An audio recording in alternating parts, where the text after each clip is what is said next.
13.1 13.1 के पहले प्रश्न में दिया गया है कि निम्न में से प्रत्येक कथन सत्य या असत्य, यानी सत्य और असत्य तुम्हें बताना है, उसके बाद में उस उत्तर का कारण भी लिखना है। तो पहला प्रश्न इसमें, किसी वृत्त की स्पर्श रेखा वह रेखा है जो वृत्त को दो बिंदुओं पर प्रतिच्छेद करती है। इसने कहा है कि कोई भी एक वृत्त है और उसकी स्पर्श रेखा कितने बिंदुओं पर प्रतिच्छेद करती है? दो बिंदुओं पर प्रतिच्छेद करती है। जबकि स्पर्श रेखा कितने बिंदुओं पर प्रतिच्छेद करती है? केवल और केवल एक पर। तो उसका उत्तर क्या हो जाएगा? ये हमारा असत्य। कारण क्या हो जाएगा? स्पर्श रेखा एक बिंदु पर स्पर्श करती है, एक बिंदु पर स्पर्श करती है। कितने बिंदुओं पर स्पर्श करती है भाई? एक बिंदु पर स्पर्श करती है। दूसरा प्रश्न है इसका, एक स्पर्श रेखा XO O केंद्र वाले वृत्त को P पर स्पर्श करती है और Q स्पर्श रेखा पर अन्य बिंदु है, तो OP बराबर OQ होता है। यानी कि एक कोई भी हमारे पास में वृत्त है और ये एक रेखा यानी कि स्पर्श रेखा O केंद्र वाला, ये XY क्या है हमारे पास में? एक स्पर्श रेखा, और ये P बिंदु पर स्पर्श करती है। अब इसने कहा है कि और Q स्पर्श रेखा पर अन्य कोई बिंदु है। अब इसको छोड़कर यहां रखें Q, यहां रखें Q, कहीं भी रख सकते हैं, ये रख दिया भाई। तो वो कह रहा है कि OP बराबर OQ, इस लाइन के बराबर ये भी लाइन हो सकती है क्या? क्योंकि ये तो वृत्त के बाहर जा रही है, तो ये क्या आ जाएगा? फिर भी असत्य। क्यों? क्योंकि OP लंब होता है किस पर? XY पर, और लंब हमेशा छोटा होता है, बाकी सभी भुजाएं कैसी होती हैं? बड़ी होती हैं। तीसरे में बताया गया इसमें, वृत्त पर स्थित बिंदु P व Q दो स्पर्श रेखाएं LM एवं XY खींची गई हैं। यदि PQ वृत्त का व्यास है तो LM व XY दोनों कैसी हैं? आपस में समांतर। एक वृत्त और इस पर स्पर्श रेखाएं खींची गई हैं। अब उसने कहा है कि भाई एक तो दे रखा हमको कौन सा? LM, और एक दिया उसने X और Y। LM P व Q, यहां तो रख दिया उसने P और यहां रख दिया उसने Q। ये दोनों के दोनों वृत्त का व्यास है, यानी कि PQ वृत्त का व्यास है। PQ उसने कह दिया पहले भी व्यास है ये। तो अब इसके दोनों किनारों पर क्या लगी हुई है हमारे पास में? दो स्पर्श रेखाएं। तो बताना है कि LM समांतर है किसके? ये भुजा समांतर है उसके। भाई देखो, अगर हम केंद्र से लेते हैं, अगर केंद्र से लेंगे तो ये क्या हो जाएगा? इसका 90 डिग्री कोण, क्योंकि इस त्रिज्या स्पर्श रेखा पर क्या डालती है? 90 डिग्री कोण बनाती है, लंब डालती है। उसी प्रकार O से, और जब यहाँ देखते हैं भाई तो ये कितने डिग्री कोण बना रही है? वहां भी 90 डिग्री कोण बना रही है। जबकि उसने कह दिया है कि PQ क्या? वृत्त का व्यास। और यदि ये भी 90 और ये भी 90, अगर किन्हीं भी दो रेखाओं के मध्य 90-90 यानी कि 180 डिग्री, कहीं भी दो रेखाओं इनके मध्य इन दोनों कोणों का योग 180 डिग्री आ जाता है, तो दोनों क्या कहलाते हैं? अंतःकोण कहलाते हैं। और जब अंतःकोण कहाँ कहलाएंगे? जब ये दोनों रेखाएं कैसी होंगी? समांतर हो जाएंगी। इसलिए ये प्रश्न कैसा हो जाएगा? सत्य है। ये कैसा हो जाएगा प्रश्न? सत्य। चौथे प्रश्न में दिया गया है, एक वृत्त का केंद्र O दूसरे वृत्त पर स्थित है। एक वृत्त का केंद्र भाई, इस वृत्त का केंद्र O, इसी वृत्त का केंद्र क्या मान लिया हमने? O, और वो दूसरे वृत्त पर, यानी कि एक और वृत्त खींच लेते हैं भैया हम, तो ये इस पर स्थित हो गया इसका केंद्र O। ठीक है, O स्थित है, जिसका केंद्र A है। इसका केंद्र, इसकी A, ये मान लिया इसका केंद्र A है। A केंद्र हो गया इसका। यदि O केंद्र वाला वृत्त बिंदु A और B से इस प्रकार गुजरता है, O केंद्र वाला ये वृत्त A व B से इस प्रकार गुजरता है कि AOB, A की लाइन में हो गए AOB, तो ये कैसे लाइन हो गई, दो तीनों तीनों ए ओ बी, तीनों के तीनों एक ही लाइन में हो जाते हैं भैया, ये मान लिया ए ओ बी। तो बी से खींची गई स्पर्श रेखाएं, बी से खींची गई स्पर्श रेखाएं दोनों वृत्तों के प्रतिच्छेदी बिंदुओं से गुजरती हैं। ये बात सही है या फिर गलत है? क्योंकि केंद्र से क्या डाल सकते हैं हम दोनों जगह पर, लंब डाल सकते हैं भाई, इसलिए ये बात क्या हो जाएगी, दोनों की सत्य हो जाएगी। ए ओ बी से, यानी कि बी से खींची गई लाइन इनके दोनों प्रतिच्छेदी बिंदुओं पर क्या खींची जाएंगी भैया, स्पर्श रेखाएं। दूसरे प्रश्न दिया गया, रिक्त स्थानों की पूर्ति कीजिए। पहला प्रश्न, एक वृत्त पर स्थित एक बिंदु से खाली जगह स्पर्श रेखाएं खींची जा सकती हैं। एक वृत्त है और अब उसमें दिया है कि एक बिंदु से कितनी स्पर्श रेखाएं खींची जा सकती हैं, तो इसका आंसर आ जाएगा उस खाली जगह में पहले की में एक, केवल एक बिंदु से एक ही स्पर्श रेखा खींची जा सकती है। दूसरा प्रश्न, वृत्त को दो बिंदुओं पर प्रतिच्छेद करने वाली रेखा क्या कहलाती है? कोई भी हमारे पास वृत्त है और इसको दो बिंदुओं पर यानी कि ए व बी पर काटता है, तो इसको क्या कहेंगे हम, प्रतिच्छेदी रेखा। इसको क्या कहेंगे हम, प्रतिच्छेदी रेखा। तीसरा प्रश्न, तीसरी खाली जगह दे रखी है, एक वृत्त की खाली जगह समांतर स्पर्श रेखाएं हो सकती हैं। कितनी स्पर्श रेखाएं हो सकती हैं एक वृत्त में? एक वृत्त समांतर रेखाएं कितनी हो सकती हैं भाई, समांतर स्पर्श रेखाएं कितनी हो सकती हैं, एक और एक दो, जो वृत्त के व्यास के बिल्कुल किनारों पर होंगे। तो इसका उत्तर आ जाएगा कितना, 2। वृत्त तथा स्पर्श रेखा के उभयनिष्ठ बिंदु को क्या कहा जाता है? वृत्त तथा स्पर्श यानी कि वृत्त और इस स्पर्श रेखा, ये इन दोनों के इस बिंदु को क्या कहते हैं भाई, स्पर्श बिंदु। क्या कहा जाता है इसको, स्पर्श बिंदु कहा जाता है। 13.1 का तीसरा सवाल, दो संकेंद्रीय वृत्त, दो संकेंद्रीय वृत्त जिनकी त्रिज्या बड़े की तो हो गई कितनी, 5 तथा 3 सेंटीमीटर छोटा है, तो उसकी त्रिज्या कौन सी हो जाएगी, छोटे वाली। ये 3 सेंटीमीटर और बड़े की है तो ये मान लिया हमने 5 सेंटीमीटर इसकी त्रिज्या। बड़े वृत्त की उस जीवा की लंबाई ज्ञात कीजिए, यानी बड़े वृत्त में एक जीवा है, कौन सी हमारे पास में, ए बी, इसकी लंबाई ज्ञात करनी है तुम्हें। ज्ञात कीजिए जो छोटे वृत्त को स्पर्श करती हो। यही रेखा छोटे वृत्त को क्या कर रही है भाई, स्पर्श कर रही है। इस पूरी लाइन को हम क्या करते हैं, ज्ञात कर लेते हैं। तो एक बात देखिए, प्रश्नावली 12 में यदि कोई भी जीवा है और उस पर से केंद्र पर लंब डाल दिया जाए तो वो कितने भागों में बांटी जाती है, 2 भागों में बांटी है, समविभाजित की जाती है। या फिर कहें कि कोई भी वृत्त है और उस वृत्त पर कोई स्पर्श रेखा है, तो स्पर्श रेखा से त्रिज्या पर क्या होता है, वो लंब होता है, यानी कि क्या होता है यहाँ पर 90 डिग्री कोण होता है। जैसे ये दे रखा है भाई 90 डिग्री का कोण दे रखा है। तो पहले करते हैं हम किसको, AC को ज्ञात कर लेते हैं भाई। पहले किसको करते हैं, AC को ज्ञात करते हैं।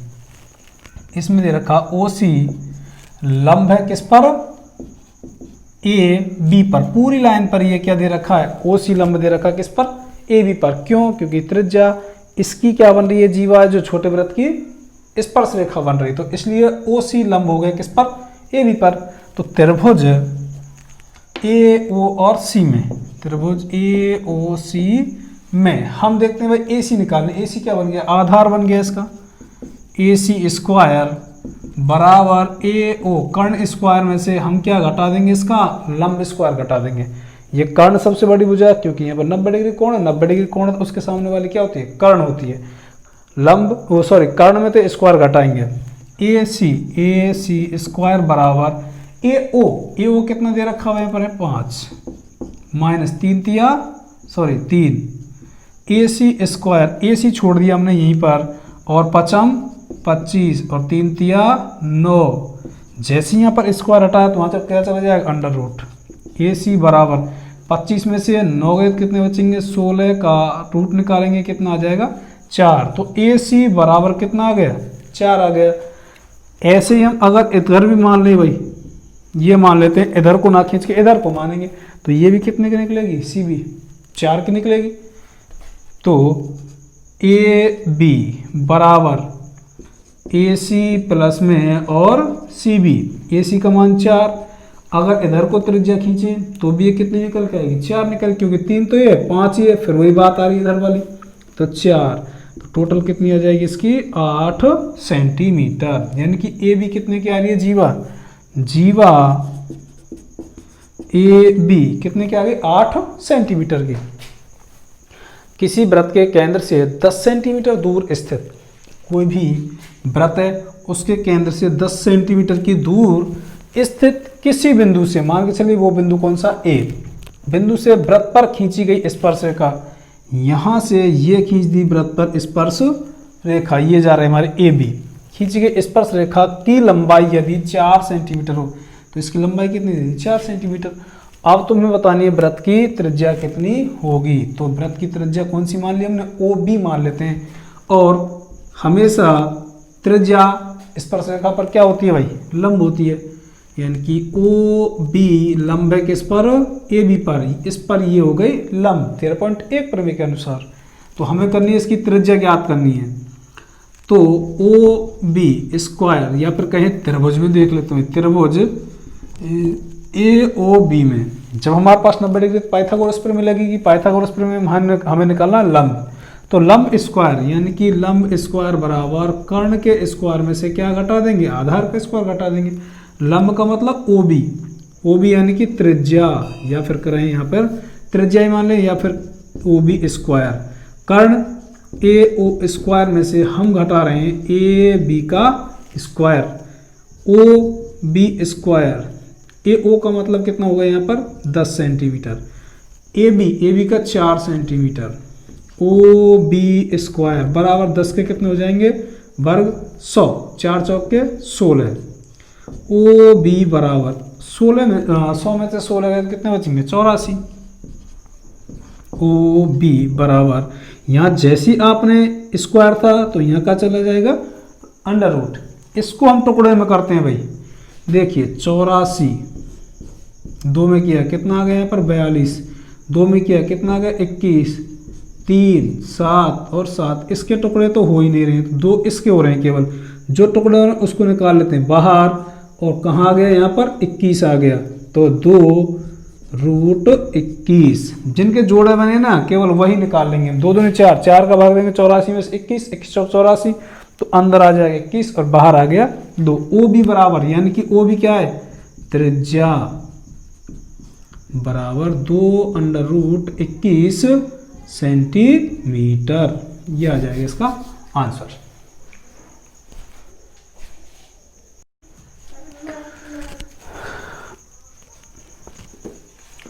सवाल नंबर 5, एक ओ केंद्र वाला वृत्त चतुर्भुज एबीसीडी की चारों भुजाओं को अंतः स्पर्श इस प्रकार करता है कि यदि ए बी को स्पर्श बिंदु 3:1 भागों में विभाजित करे तथा ए बी बराबर 8 सेंटीमीटर है तो वृत्त की त्रिज्या ज्ञात कीजिए। सबसे पहले देखते हैं ओ केंद्र वाला वृत्त चतुर्भुज एबीसीडी चारों भुजाओं को अंतः स्पर्श करता है, एक वृत्त,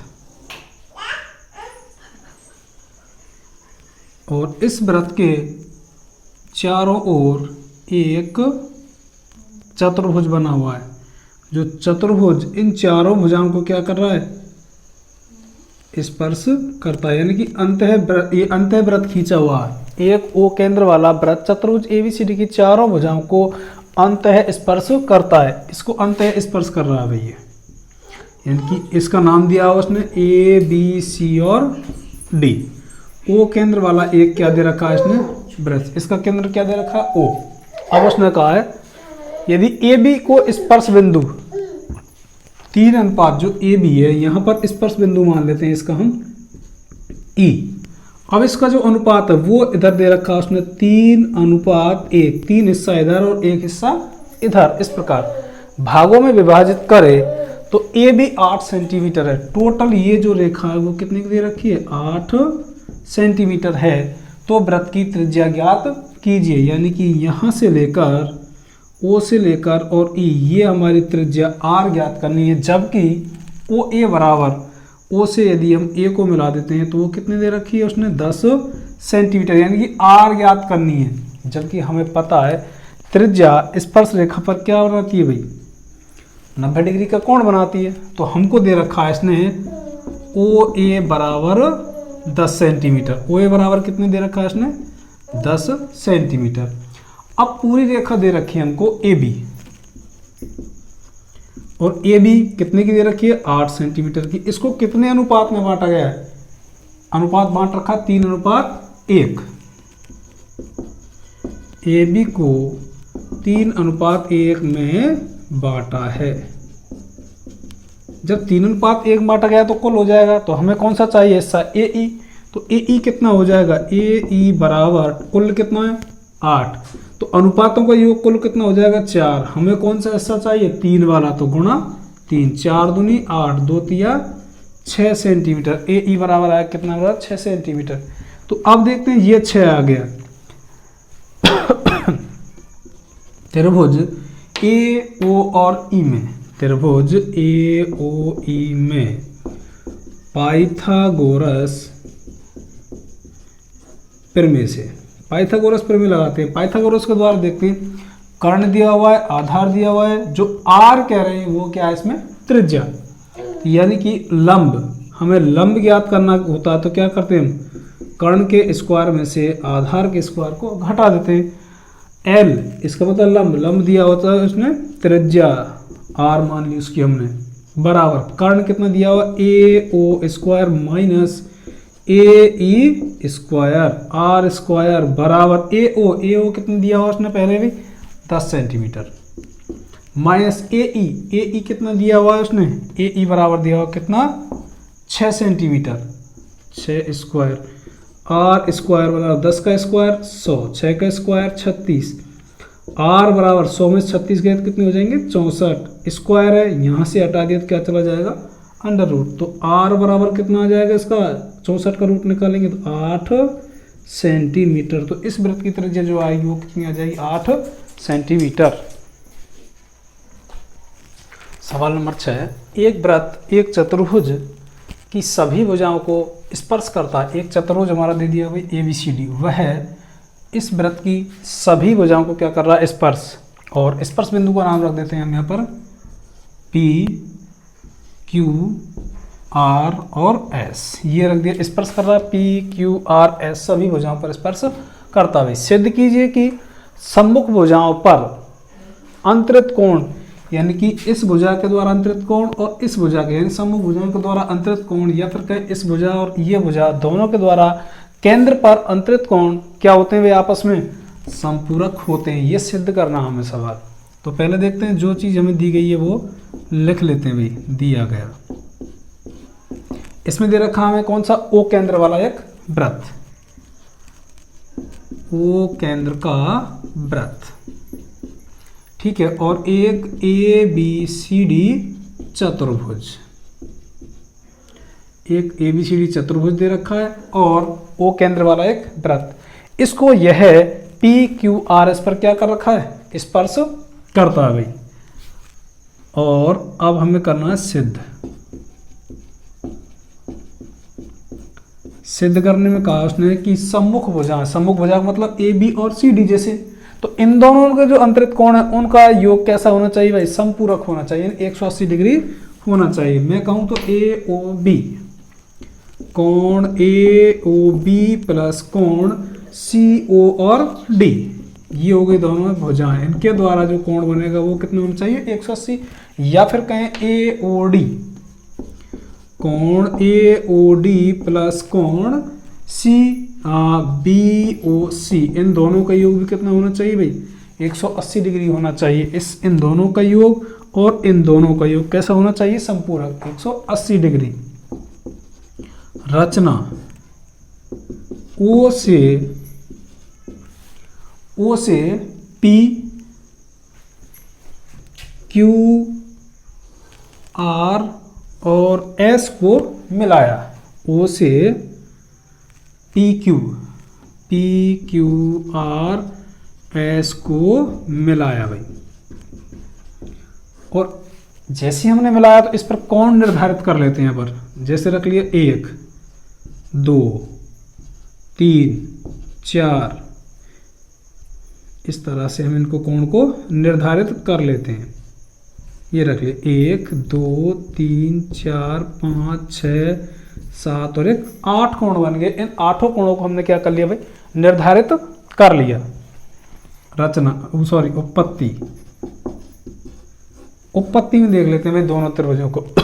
त्रिभुज ये लेते हैं ए एस और ओ, त्रिभुज ए एस ओ, त्रिभुज ए एस ओ व जैसे ये इधर का त्रिभुज ए पी और ओ, त्रिभुज ए पी और ओ, इन दोनों त्रिभुजों में देखते हैं हम। इन दोनों त्रिभुजों को क्या करेंगे, सर्वांग सम करेंगे भाई। देखिए कहीं भी बाह्य बिंदु से जब हम इस पर खींचते हैं स्पर्शरेखा, एक तो ये हो गई एक ये हो गई, तो दोनों कैसी हो जाएंगी, बराबर। 13.3 पर में यही कहती है कि बाह्य बिंदु से खींची हुई स्पर्शरेखा की लंबाई कैसी होती है, समान होती है। तो ए एस बराबर ए पी, प्रमेय 13.3। एक बात। दूसरी बात कि यदि हम केंद्र से कहीं भी स्पर्श रेखा पर कोई भी रेखा खींचते हैं तो क्या बनाती है, वो 90 डिग्री का कोण बनाती है। यानी कि कोण S बराबर कोण P बराबर कितना हो जाएगा, 90 डिग्री। तीसरी AO दोनों त्रिभुजों में क्या हो जाएगी, उभयनिष्ठ। AO बराबर AO उभयनिष्ठ। तो दो भुजा और एक 90 डिग्री का कोण, इसलिए RHS नियम से या फिर कहें SAS नियम से दोनों त्रिभुज क्या हो जाएंगे, ASO सर्वांग सम हो जाएगा त्रिभुज APOK। दोनों के दोनों जब त्रिभुज सर्वांग सम है, ये त्रिभुज और ये त्रिभुज दोनों सर्वांग सम है, तो कोण 1 और कोण 2 कैसे हो जाएंगे आपस में, बराबर। इसलिए कोण 1 बराबर कोण 2 और समीकरण नंबर रख लेते हैं हम यहाँ पर 1।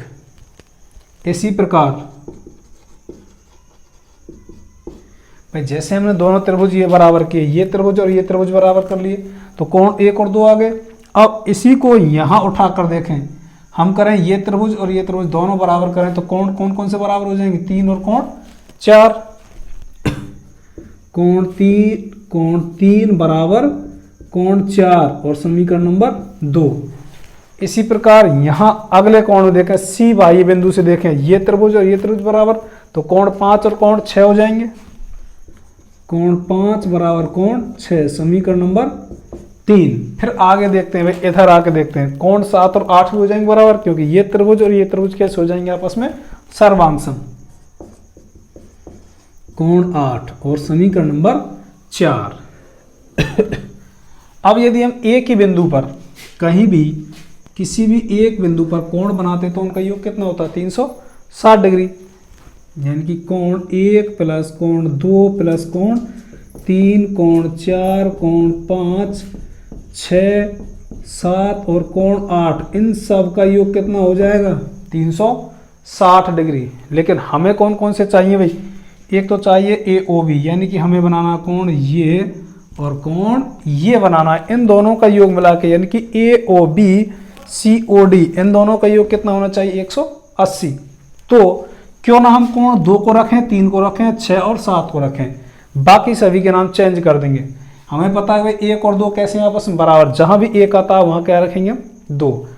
3 और 4 बराबर है, तो 3 रखना, 4 हटा देना, तो 4 हटा क्या रखेंगे उसकी जगह पर 3। क्यों, क्योंकि 3 और 4 दोनों कैसे हैं, बराबर। 3 रखो या 4 रखो। ऐसे ही 5 और 6 में से 5 को हटाना और क्या रखना, 6। 7 और 8 में से 8 को हटाकर क्या रखेंगे, 7 को। तो हमें 2 कोण चाहिए, 1 हटाना है, क्योंकि 1 और 2 बराबर है दोनों, तो 1 की जगह क्या रख सकते हैं, 2। समीकरण 1 2 3 और वह 4 से इन चारों ही समीकरण से हटा के रखेंगे भाई। 1 हटाएंगे, क्या रख दें, 2 रख दें, तो कोण 2 प्लस कोण 2, 3 चाहिए हमें। यहाँ 4 हटा देना है, 4 जेब क्या रखना है, 3 रखना है, तो 4 जेब रख सकते हैं कोण 3। 5 नहीं रखना, 6 रखना है, तो कोण 6 प्लस कोण 6, क्योंकि 5 और 6 दोनों कैसे हैं, बराबर। तो 5 हटा दिया, 6 रख दिया। 7 चाहिए, 8 हटाना, तो 8 और 7 दोनों कैसे हैं, बराबर। तो 8 हटाएंगे और क्या रखेंगे इसी जगह पे 7, कोण 7, 360 डिग्री। अब देखते हैं सभी कोण कितनी कितनी बार आ चुके हैं भाई, 2 बार 2 बार 2 बार और 2 बार आ चुके हैं। तो कोण 2 बार प्लस कोण 3 कितनी बार है 2 बार, कोण 6 कितनी बार है 2 बार, कोण 7 कितनी बार है 2 बार, और इन सब का योग कितना आ जाएगा 360 डिग्री। इन सब में कॉमन 2 2 2 और 2 2 निकालिए बाहर, कोण 2 प्लस कोण 3 प्लस 2 निकल गया कोण 6 प्लस कोण 7 बराबर 360 डिग्री।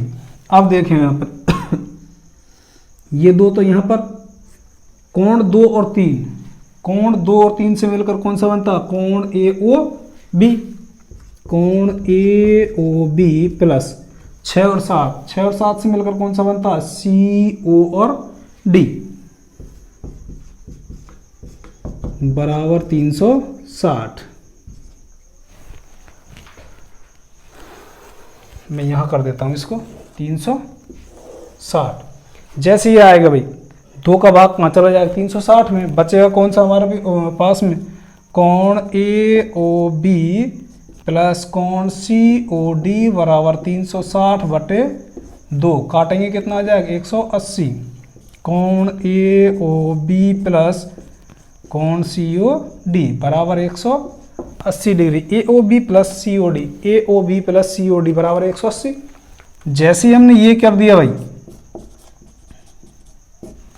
जब हमारे इन दोनों कोणों का 180 है तो हमें पता है कि एक ही बिंदु पर टोटल कितना होता है 360। जब 360 में से 180 निकाल देंगे तो अब ये बचा हुआ कितना रह जाएगा 180। कोण AOD प्लस कोण BOC बराबर भी कितना आ जाएगा 180 डिग्री, और यही दोनों चीज हमें सिद्ध करनी है।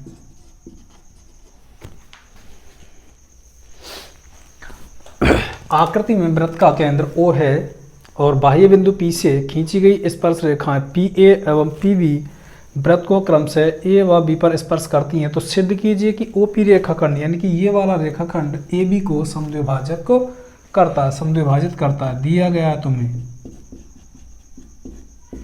दिया गया है PA एवं PB स्पर्श रेखा ये चीज दे रखी है। अब उसने कह दिया भाई हमसे सिद्ध करना है तुम्हें कि जो OP रेखाखंड है, ये OP रेखाखंड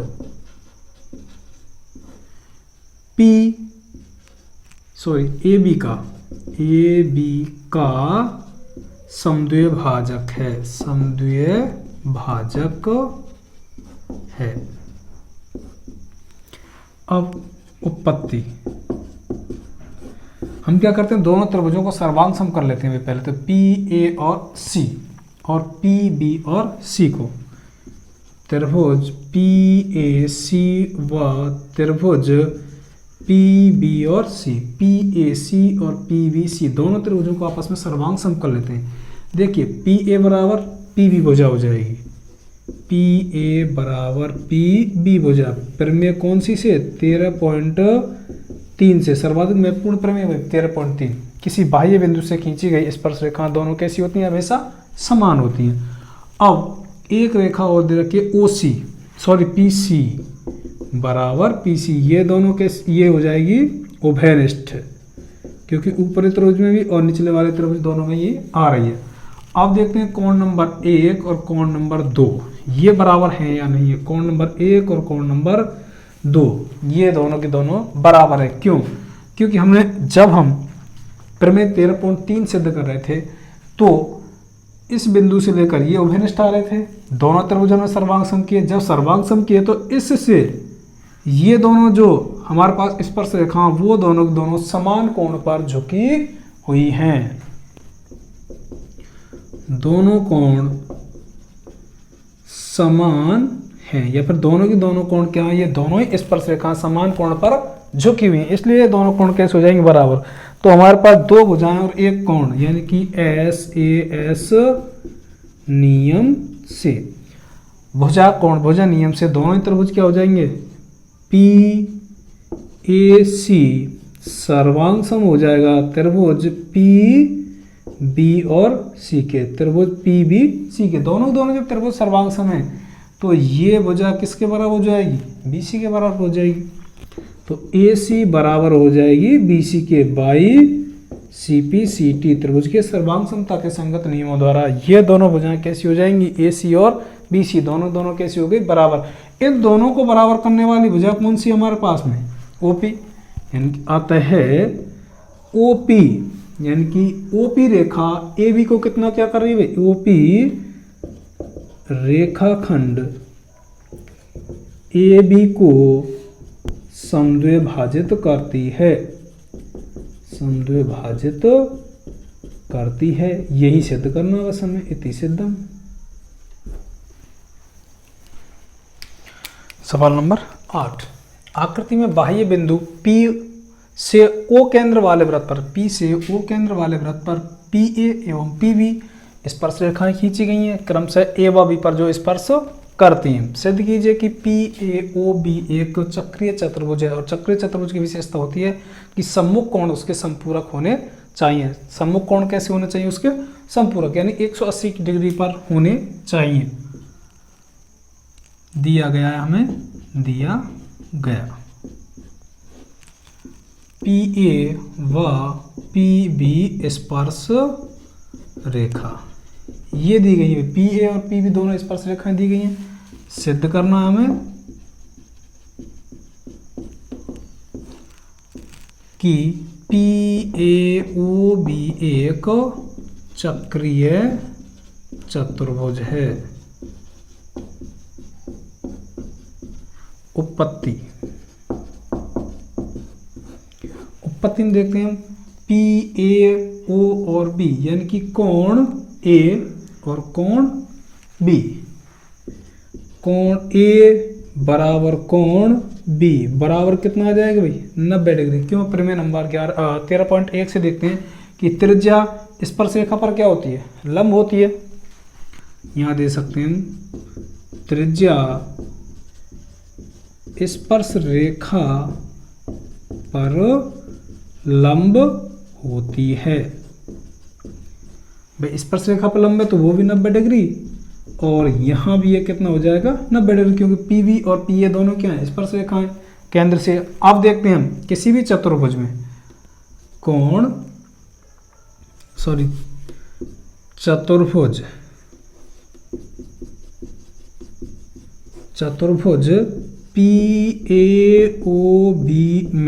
PAOB में इसमें देखते हैं भाई, तो चारों कोणों का कोई भी चतुर्भुज है उसके चारों कोणों का योग कितना होगा, 360 होता है।